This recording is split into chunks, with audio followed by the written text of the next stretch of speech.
I was sitting in a police interview room in the mid-sized Midwestern city where I had lived my entire life with my friend and lawyer Ralph Boston sitting next to me. Ralph whispered to me for the second time in the last 5 minutes. "Lucas, I again advise you not to say anything, just exercise your right to a lawyer. I'm Lucas Worthington. It's a top-class name, especially when combined with my pretentious, never-used middle name, Rockefeller, because my parents are so damn rich. I'm rich too, but not because of their money. I made my own as a .com specialist, so at 29 years old I'm worth over $50,000. However, I don't belong to the upper class. I'm an ordinary guy who just happened to have money.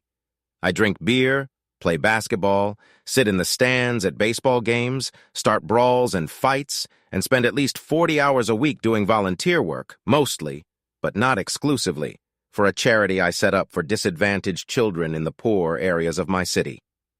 I'm about to be questioned by 2 detectives about the untimely murder of my beautiful but unfaithful wife, Ashley, and one of her lovers, Brad Sidley, which occurred a couple of nights ago at Sidley's apartment. I don't feel too bad about it because Ashley blossomed into a cheating gold digger from the moment she married me, and within the next 2 weeks I was going to file for divorce on the grounds of adultery.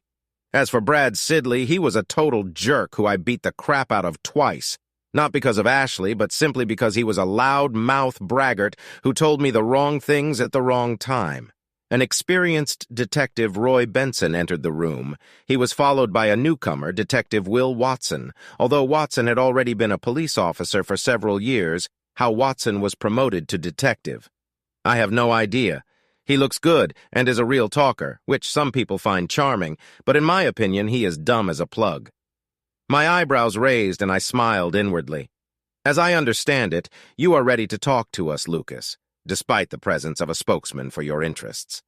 First of all, Detective Benson, I am not your friend, so you will address me as Mr. Worthington, I said, but before I could finish my thought, Watson chuckled. Titled A's, I turned to Watson, looked straight at him and said, "You know, Will, every time I see you I remember the movie Menagerie." A puzzled expression appeared on his face, but before he could say anything else I continued, "I remember Dean Weremere telling Flounder, 'You can't live your whole life fat, dumb, and ugly, son.' Well, the quote is not entirely accurate, but close enough. You remind me so much of Flounder, and for the sake of facilitating this interrogation, keep your fat, stupid, ugly mouth shut, or I'll have to do to you the same thing I did in the locker room our junior year at good old Hudson High after football practice. You remember this, don't you, asshole?" It brought back pleasant memories for me, but not so much for Will. In the locker room after football practice, Watson called me a horny weakling and pushed me. I threw him on his ass, hugged him, and stuck his head in the toilet. So I was suspended from the game, but it was worth it. "There's no reason to say that, Mr. Worthington," Benson snapped. "Then tell your dog on your knees to shut the fuck up. I would like to give answers to the questions, but I'm not going to put up with his behavior," I growled. Watson looked like he wanted to attack me, although he was too cowardly to do so. You may wonder why I was stupid enough to anger a cop who could have made my life difficult, but the reason will become clear later. Stephen whispered something to Watson, and he leaned back in his chair, staring at me. Before I was so rudely interrupted, I was also going to say that this interview is only being conducted because your department has agreed to videotape the entire process, and in the understanding that the moment you lie to me the first time, it will all be over. Also ask your questions efficiently because I'll be done in 2 hours. We don't agree to a time limit, Benson said, visibly annoyed. Obviously, either you didn't talk to Chief Jackson or you didn't listen to him because I made these terms clear to him and he accepted them. Do you agree or can I leave now? Benson and I looked at each other for 30 seconds before he said, "Okay, let's get started." I definitely took off my watch and started the timer function. I went in with Watson only whispering to him if he wanted to ask something because he knew that I would never answer any of his questions. Began his interrogation. I answered all their questions honestly, although it was clear that they did not believe me because I knew that they would never be able to prove that it was I who killed my cheating wife or her lover. About an hour after Watson whispered something to Benson, he said, "How do you explain the presence of your DNA on Sidley's clothes?" I stopped the timer on my watch, put it on my wrist, and said, "This is your first and only lie. Goodbye." and stood up, after which Ralph and I left. Benson and Watson shouted something after us, but I did not listen and did not attach any importance to their words. Ralph and I walked to his office, located just a few blocks from police headquarters, giggling to each other most of the way. As we entered the clothes conference room, Ralph laughed. "I don't know who you are, the bravest or the stupidest client I've ever had. Can I be both?" I grinned. "Why were you so confident dealing with those cops, Lucas?" "For two reasons. Firstly, I didn't do it. And secondly, I have an undeniable alibi supported by video recording for the entire possible time of the murder, which according to the medical examiner was between noon and 3 o'clock in the afternoon of the 5th of this month. Where is the video from?" "This is a video from a basketball clinic where I was tested in a city 90 miles from here, and the entire time of which is on video starting at 11 a.m., an hour lunch break at 12:30, and ending before 4 p.m. It was filmed by a guy whose day job is a police videographer, but I paid him to film it at the clinic because I plan to use most of it for presentations at boys and girls clubs around the country in connection with my charity. I have a dozen copies in my safe at home. Let me ask the paralegal to go with you to get a copy for me." Ralph smiled. "Only after you treat me to lunch, working with Watson and Benson made me hungry." I chuckled. 2 days later at 6:30 a.m., Watson and about half a dozen other cops served me a search warrant. I'm sure they wanted to wake me up and inconvenience me, but I'd already been training for half an hour. Watson had a big shit-eater grin on his face when he served the warrant. "Have fun, idiot," I grumbled, taking out my bike to finish my workout outside. "Don't steal anything. All valuable things are listed in my catalog." Watson responded annoyed. "Fuck you." The two reasons I had no problem leaving them to search my house were because I had nothing to hide, and because I had professionally hidden high-tech cameras in every room, which is how I originally caught Ashley cheating, though I never told her about this evidence. When I returned from my bike ride a little over an hour later, the police were already leaving.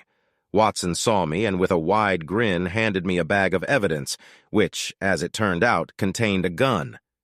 Since I didn't have a weapon, I knew it was planted. But I wasn't worried because the cameras showed it was planted.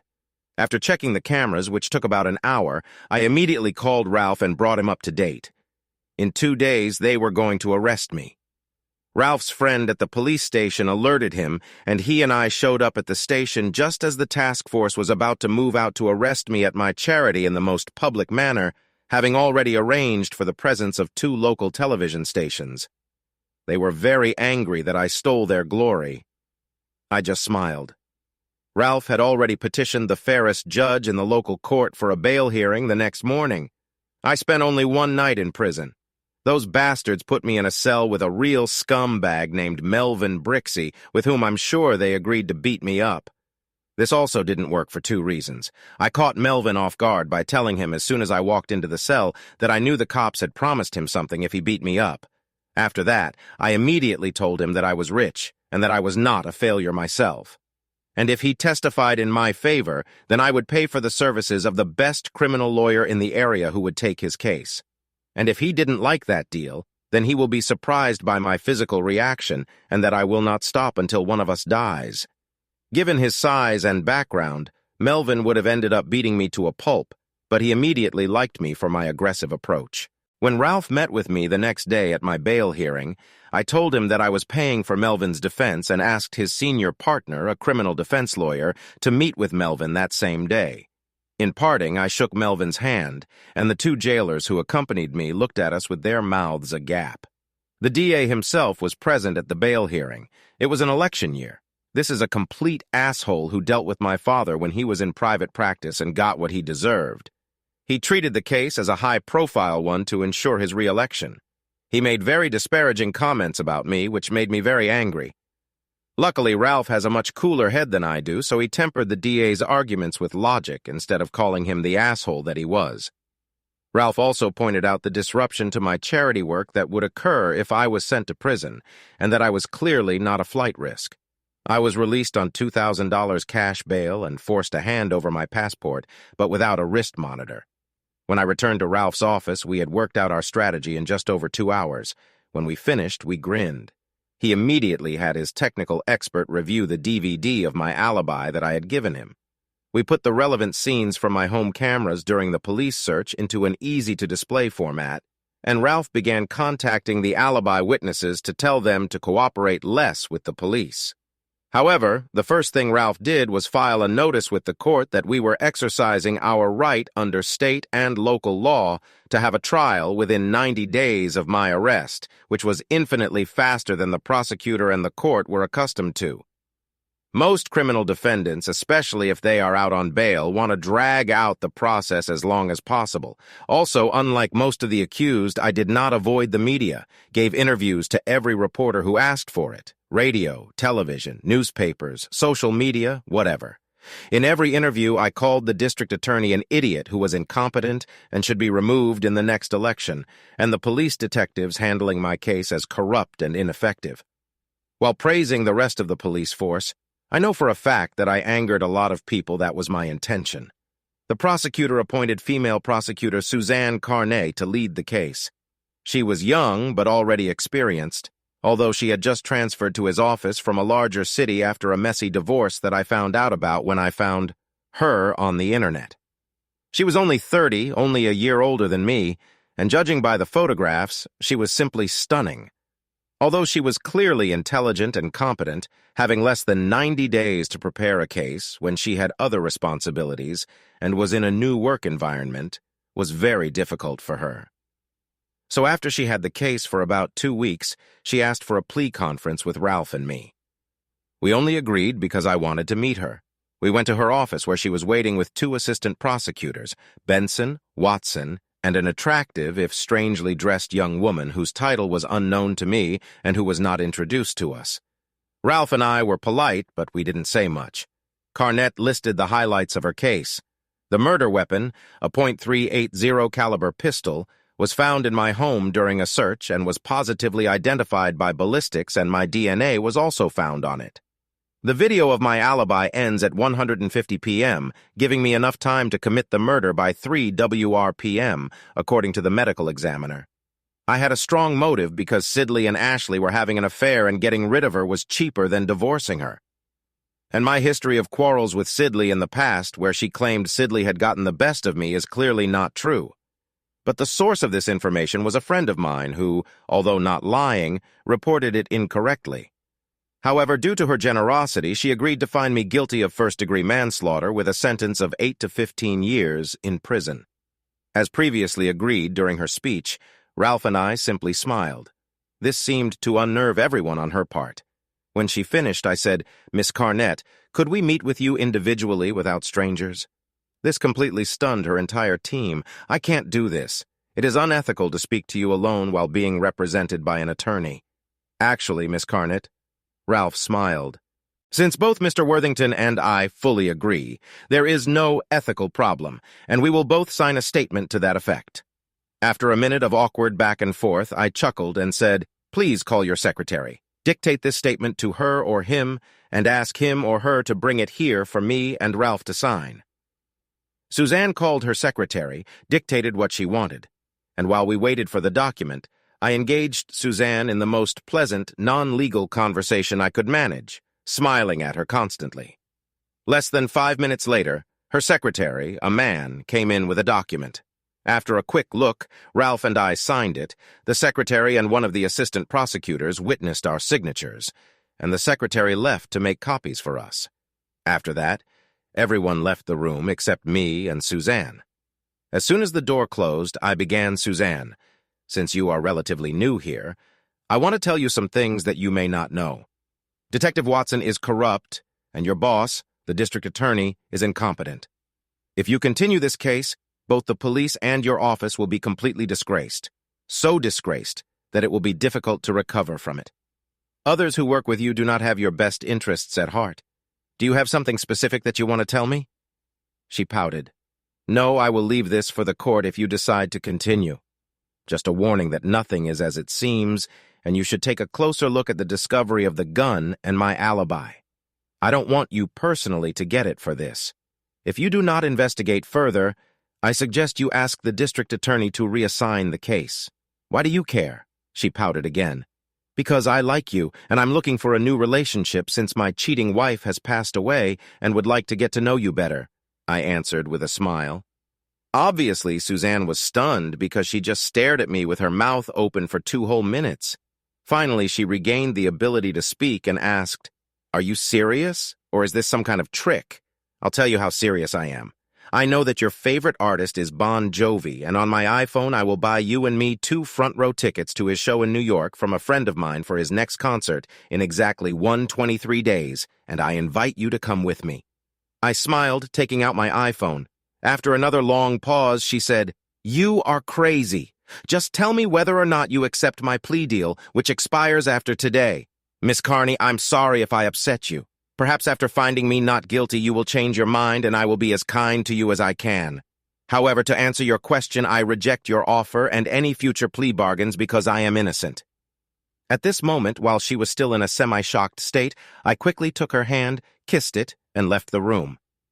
As we were leaving the building, passing Watson, I gave him the middle finger. Ralph chuckled. "How did everything go?" he asked. She turned down my offer of a date at a Bon Jovi concert in New York, but she was interested in me. I'll try again after the trial. Given what happens there, will she ever talk to you again? I hope so, I chuckled. Maybe she'll develop a sense of humor? Dream Ralph laughed. I don't want to spoil the outcome of my trial for you in advance, but I have to say a few things. The DVD we gave the prosecution with my alibi appears to cut out at 150, but if you continue to play it for another 30 minutes, it resumes at 150 and shows me until it cuts off at 4 gar APEM. If the prosecutor's office or the cops had continued to play it instead of cutting it off at static, they would have seen it. In addition, the prosecutor's office was under the impression that Ashley and I did not have a prenuptial agreement. But there was one. Although the only people who knew about it were my business lawyer Ralph and her friend, who witnessed the signing but now lives over 2,000 miles. We listed her as a witness on a long list, but the prosecution was never able to contact her, and under local rules, we were not required to reveal what witnesses might say. Fortunately, we got a good but unsentimental judge, although given the strength of our case, anyone would have been suitable. The jury was selected in just 2 hours. Our jury consultant and Ralph were pleased. Although we felt we were doing well, there was no reason not to select good jurors. The prosecution began with the medical examiner presenting photographs of the gruesome death and the time and cause of death. Between noon and 3 o'clock in the afternoon of the 5th, 2 380 caliber bullet wounds to Sidley's head and a through one from which Ashley died were his main statements. Ralph's only cross-examination was aimed at establishing the exact time and manner of death. The police witness who assessed my financial situation testified how much money I would have to pay Ashley if we divorced. Since adultery is not grounds for divorce proceedings, and there is no evidence of a prenuptial agreement, Ralph scored many points by introducing into evidence of prenuptial agreement that limited her payment in the event of a divorce due to infidelity to only $50,000 and in the event of a divorcee for any other reason to only 1,000 keys. Ralph also embarrassing the witness by asking if she had ever tried to contact my business lawyer to see if there was a prenuptial agreement and not just based on what she had heard from Ashley's friends. Her answer, no, brought a look of disgust on the faces of several jurors.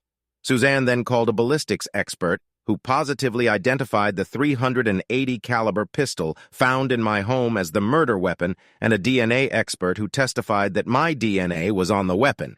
Ralph cross-examined to make it clear that the ballistics expert did not personally know how the gun was found, and the DNA expert testified that there was no DNA on the bullets in the gun, and that given the locations on the gun where DNA was found, she could have gotten there by transference.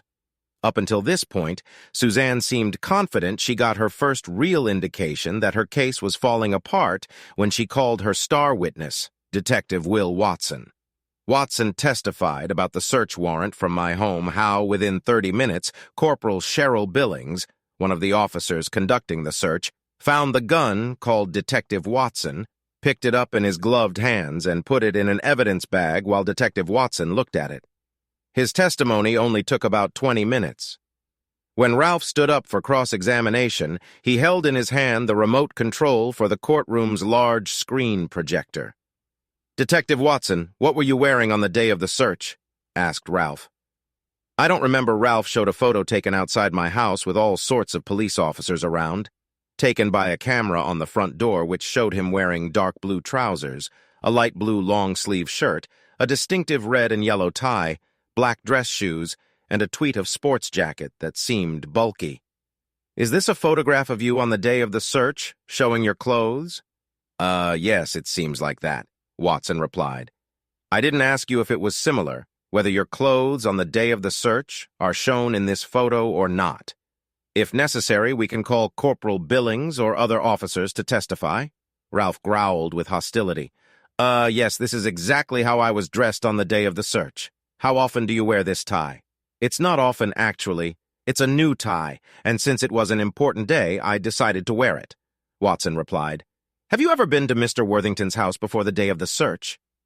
After a pause, beginning to suspect something, Watson replied, I do not remember. Don't remember. Are you friends with Mr. Worthington or his ex-wife, Ashley? No. What reason could you have for being in their house at any time other than during a search? I can't remember a single one. You've never been to the Worthington house other than the day of the search. Have you, Detective Watson? Ralph growled. After another pause, Watson shifted in his chair and answered. No. Here's a video of someone taking a green toothbrush from Mr. Worthington's bathroom. Ralph continued, immediately showing the scene from the camera in my bathroom. Is that you with your characteristic yellow and red tie, Detective Watson? I've never seen this video before. He mumbled awkwardly. Probably not. Ralph chuckled. Just answer the question. After another delay, yes. Similarly, are you the one who takes some of the red and white clothes from the laundry basket in Mr. Worthington's laundry?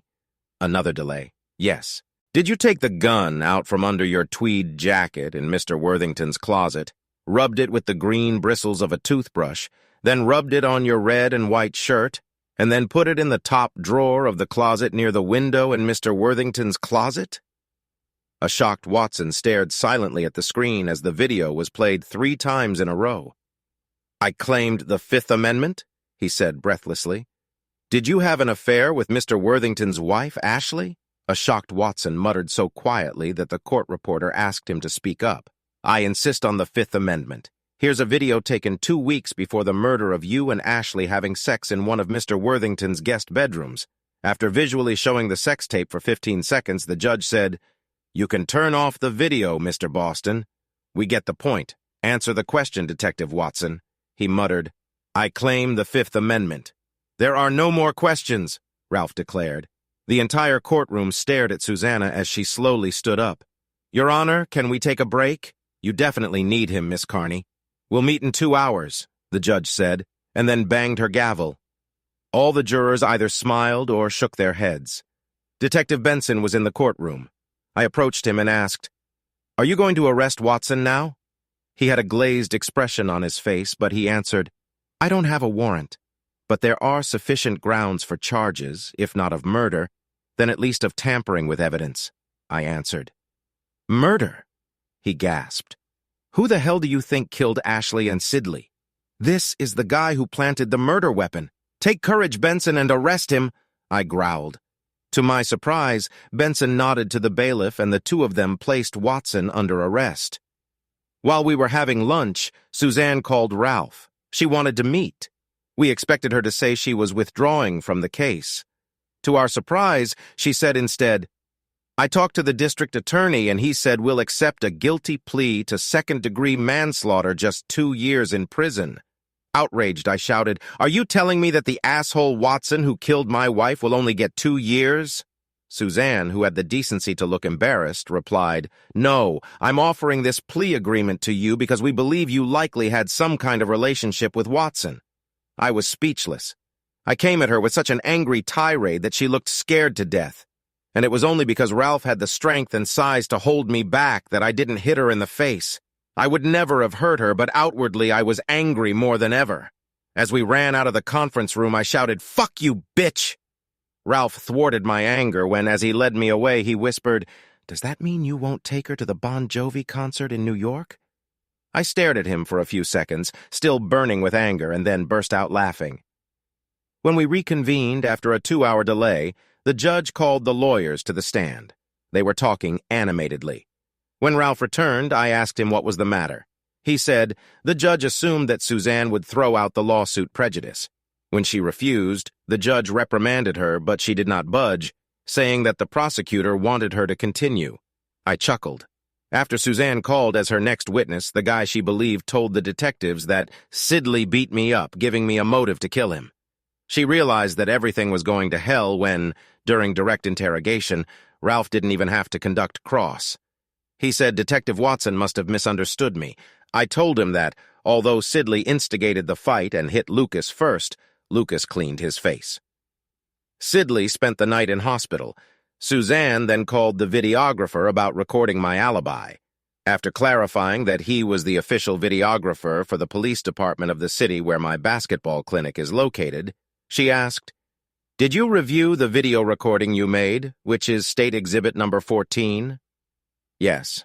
Is this a full video recording of the event? Yes. Does it show that the defendant, Mr. Worthington, was there until about 1:50 p.m.?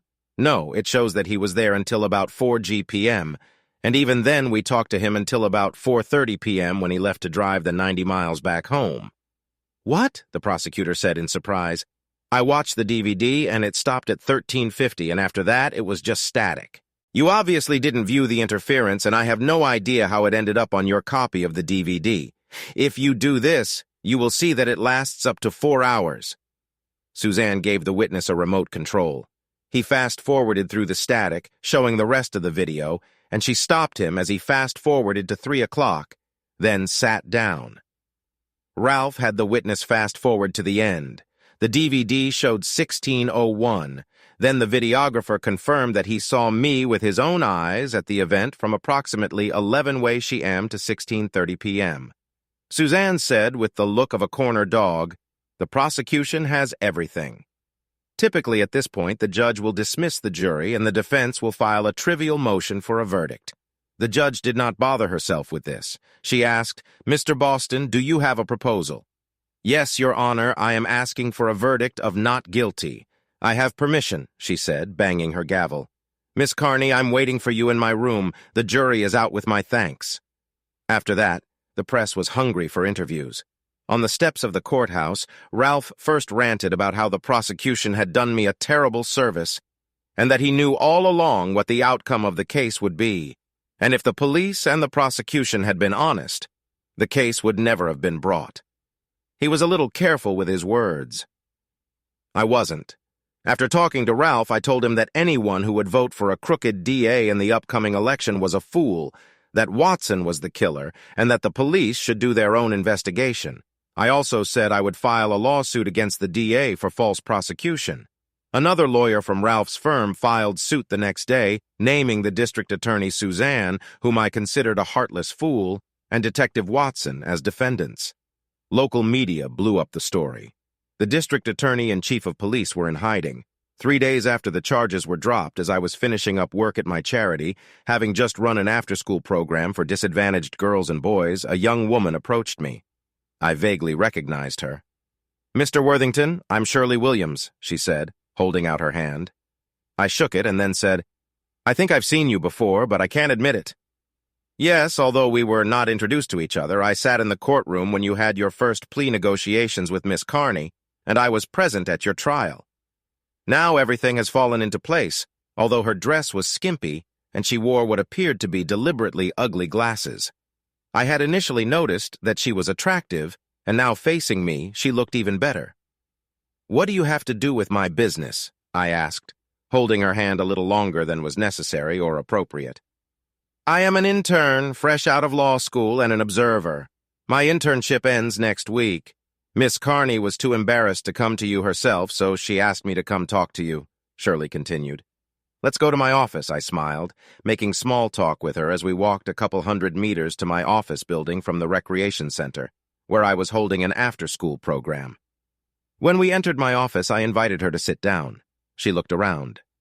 "Your office is much nicer and neater than I expected," she said. "Sorry to disappoint you," I smiled. She smiled back, then continued. "All members of the prosecution team apologize for the errors of judgment that occurred during your case, but are puzzled by the static gap in the DVD you provided as an alibi. They are puzzled, right?" I smiled again. Besides, Miss Carney and everyone else involved really want to apologize for everything. If everything had been investigated more thoroughly, the case would have been closed before trial. That's right, I smiled again. After a pause, Shirley said, "You're not going to make this easier, are you? Should I?" I smiled again. Shirley sighed. "Besides, Miss Carney wants to know what she can do to get you to drop your lawsuit against her." After a long pause, I asked, "Why are you here and not her?" "I think that after your tirade against her on the last day of the trial, she is afraid of you. Why was she such a heartless piece of trash before I attacked her? She should have confronted the DA and dropped the case immediately after Watson's testimony. Now she understands it and sincerely apologizes. Let me ask you a few questions. Of course, you don't have to answer them, and if you don't want to, you can get up and leave without any comment from me. Is it clear?" "Yes," she answered cautiously. "How old are you?" 26. "Are these glasses fake?" "Yes." "Why do you wear them to discourage guys from pestering me?" "Do you have a romantic relationship?" "No." "Are you heterosexual?" "Yes." "What are your plans after the internship ends at the end of next week?" "I hope that I will be offered a job in the prosecutor's office, but if not, then I will find a job in a local law firm since I like the area. I already have 2 possible vacancies. What are you doing on Saturday evening?" "As of today, I have no plans. Maybe my roommate and I will go to a club. What is your personal mobile phone number?" "Agx XXXX.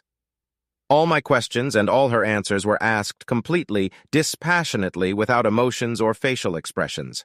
After a long pause, I said, "Tell Miss Carney that if you are offered a job in the prosecutor's office, I will drop the lawsuit against her. Tell her to tell the DA that if he makes a sincere public apology, Watson will be charged with the murder of my ex-wife, not just for his current falsification charge, and if you are offered a job in the DA's office, I will drop the case against him." Shirley chuckled silently. "Are you teasing me?" I replied stoically. "In no case. In fact, let me put this in writing." I went on the computer, wrote down what I just said, printed it out, signed it, and dated it. At the bottom, he added, "Otherwise we'll see you in court." I handed the paper to Shirley. She looked at it, smiled, and said, "Thank you, Mr. Worthington," and extended her hand. I shook it and said, "You're welcome, Miss Williams." Looking out the window and seeing her leaving my building, I called her on her cell phone. She took it out of the pocket on the side of her purse, looked at the caller ID, and smiled, answering. "Shirley Williams. Hello, Miss Williams," I said. "Lucas Worthington. Isn't this the Lucas Worthington I just met?" she asked, with a slight hint of amusement in her voice. "The same one." "I understand that you don't have any firm plans for Saturday night, and I was wondering if you'd like to have dinner with me and see The Mousetrap at the Artist's Playhouse. It's the longest play in history." From the window, I saw her smile widely. After some delay, she said, "Yes, I agree, Mr. Worthington. Would you like me to meet you at a restaurant?" "No, if you don't mind, please text me your address and I'll pick you up at 615 on Saturday evening." "I'll do that," she said, still smiling. After she ended the call, I saw her typing on her smartphone, and as soon as she returned it to her purse, I heard a beep on my cell phone. The message included her address, along with a smiling emoji. Between the time Shirley met me on Tuesday and the time I picked her up on Saturday, I paid for and received a full report on her from a private investigator. I didn't need another gold digger like Ashley, and I felt a connection with Shirley, who intrigued me in the short time we talked. It turned out that she had gone through a pretty messy divorce during her first year of law school when her husband cheated on her, got straight A's in law school, did charity work part-time, and had all the hallmarks of a good citizen who grew up in a high-middle-class neighborhood with respected parents. One is a doctor, the second is an artist, and 2 older brothers. One is a business owner, and the second is a doctor. When I picked Shirley up, she looked great. Discreet but stylish clothes, light makeup, attractive hairstyle, no fake glasses. I asked to see her roommate before we left. I chatted with my neighbor and gave her 2 tickets to a concert at a local venue the following weekend. This impressed both her and Shirley. Dinner with Shirley was the strangest experience of my life. After small talk on the way to the restaurant, the most expensive in our city, at least in my opinion, we had only been sitting for a minute when she said, "We don't need to exchange basic information about each other, do we, Lucas?" What I mean is that I already know almost all the relevant facts about your background from the investigation the police and prosecutors conducted on you before your trial, and I'm sure you have experienced people who have done a deep dive on me. Why don't we just move on to what makes us tick, what makes us happy, what are our goals in life, important things like where we went to school, how many children are in our families, etc. I was surprised, but not as much as I might have thought. The research I did on Shirley, combined with the exchange of information during our 101-minute dinner, meant that I knew her as well as anyone in my life. We had to skip dessert in order to get to the show on time, but since we both stated that we weren't big dessert fans, it wasn't much of a problem.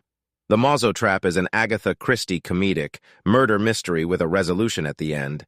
Neither of us had ever seen it before, but we both loved it and decided that the 2+ hours we spent watching, it was worth it. When the performance ended, it was 11:15.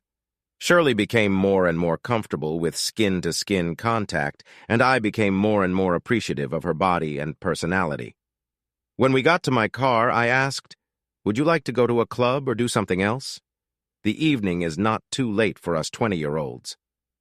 She looked into my eyes the way a cobra or a mongoose, I couldn't tell which, looked at its prey for a long time before answering.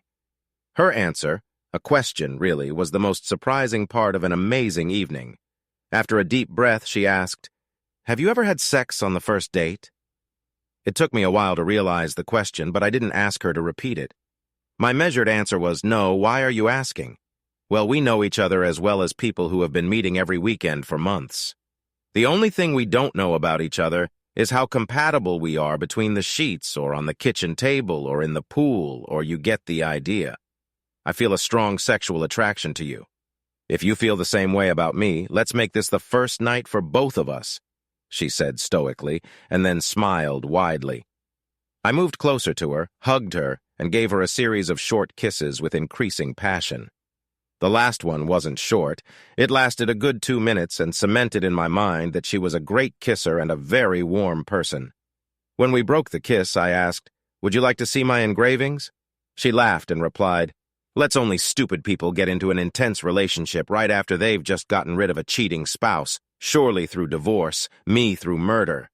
Clearly, Shirley and I are idiots." When we got to my house, our sexual encounter was not intense. We didn't tear each other's clothes off. Instead, we stood face to face and looked into each other's eyes. By this time, I realized that I really liked Shirley's personality and her body. Every part of her body that could be identified when she was dressed looked perfect with the exception of her butt. Nothing was too big and nothing was too small. Since I like big, firm butts, I was delighted. Shirley slowly and methodically removed my shirt by feel only as her eyes were directly on mine. When she took it off, I decided to say what was on my mind. "I want to fuck you on the kitchen table." Without hesitating for a second, she replied, bent over him or for me to lie on him last thing. "You do everything yourself," she chuckled. I kissed her and lifted her sculpted hips so that her legs were on my torso, and without breaking the kiss, although I hit a few walls because my eyes were practically closed, I carried her to the kitchen. Luckily, there were only documents and a few pieces of stainless steel on the table, nothing breakable because I brushed them off the table with one hand. Then he put her butt on the table and broke the kiss. As we looked at each other again, I reached under her dress to remove her underwear but couldn't find it. "You're really bad, aren't you?" I smiled, and she chuckled. "Hell yes." I lifted her dress and immediately fell to her private part with such enthusiasm as I had never taken on anything in my life. She leaned back on the table and soon moaned. She caught the climax so quickly that if she were a racing car, it would be like she accelerated from 0 to 60 miles in 2 seconds. Coming back from her climax, she muttered, "I thought you wanted to fuck me." I was still a little hungry, so I decided to have a snack first. I muttered, "Bastard," she said, sitting up and unbuckling my belt. I kissed her again. Sex with her was mind-blowing. I was moving at a speed comparable to the 146 beats per minute of Bruno Mars' Cast Out of Heaven while she made inarticulate noises. I came to the final climax so quickly that I was afraid it was premature, but apparently she was just as excited because she followed me and began to shake as if she was having a seizure. When it was over, I practically lost consciousness. I had a feeling of euphoria that I don't think I've ever felt before, and her moans turned into purrs. After some time, we both came to our senses. To bed was her only comment. I jumped around until I kicked off my shoes, pants, boxers, and one sock while she pulled her dress over her head and unclasped her bra. She jumped into my arms, and I kissed her periodically, bumping into walls every now and then as I stumbled up the stairs to my bedroom. Although it wasn't an intentional decision on our part, we ended up spending the entire weekend together. Shirley had no problems in bed, and we tried everything we wanted with her. Outside of bed, she was more pleasant than any other woman I knew. Cheerful, genuinely affectionate, playful, and easy to talk to on a variety of topics, from the mundane and mundane to the serious and spiritual. As we ate breakfast at the same table where we had sex less than 48 hours earlier, I suddenly remembered what we had talked about in my office. In between eating a cheese omelet, I asked, surely since we had so much fun this weekend, I forgot to ask if you passed on my suggestions to Suzanne, an asshole. After swallowing a piece of English muffin, she replied, yes, Suzanne was very pleased and guaranteed that I would be offered full-time work next week. She chewed and swallowed another bite of the cake, then continued. However, she told me not to tell the asshole about this proposal. Everyone, including him, knows you're the reason he'll lose the election, and he might just put my job offer on hold if I tell him it's you who said it. Plus, she thinks he'll never apologize, and besides, she wants your lawsuit against him to continue. I nodded in satisfaction and agreement as I continued to eat. What's actually funny is that Suzanne asked if you were interested in her personally. I think that despite your tirade against her on the last day of the trial, she is hoping for a relationship. After this comment, she gave me a sinister grin. I grinned back. This won't happen. I found something better. I smiled and finished my breakfast. When I parked in front of Shirley's house, she became more open than any other person in my life. So, Lucas, we've known each other for a few days now, and we've discovered that we're more compatible with you in and out of bed than anyone else we've ever known or considered possible. Do you know what you would do if you were really smart? She chuckled, and then kissed me on the lips with a quick but meaningful kiss. You would ask me to move in with you this weekend, with the idea of giving you a ring after we've lived together for a few months. After another kiss and a smile, she walked out the door, jiggling her nicely big, firm ass, and walked into the building without looking back. I thought deeply for about 30 seconds. Then he took out his cell phone, dialed the number that was now number 1 on my contact list, and when Shirley answered, he said, Listen, Shirley, I just had a better idea. Why don't you move in with me next weekend? Why would you, Lucas? This is so unexpected. Are you sure? Yes, I thought a lot. It seems like forever. Okay, she laughed. But you'll have to pay my share of the rent because Judy won't be able to do it herself. And she ended the call. Tricky bitch. I chuckled to myself. I could go on for many more pages about how stupid we were to jump into a relationship, how amazing it was that it not only worked out, but made our lives better than they could have been. How both accepted my charity work, although she was a tough prosecutor, and how everything was right in the world. But one episode will tell you everything you want to know. I was in the courtroom when Shirley Worthington, 8 months pregnant, delivered a masterful closing argument in Will Watson's murder and obstruction of justice trial in the deaths of Ashley Worthington and Brad Sidley.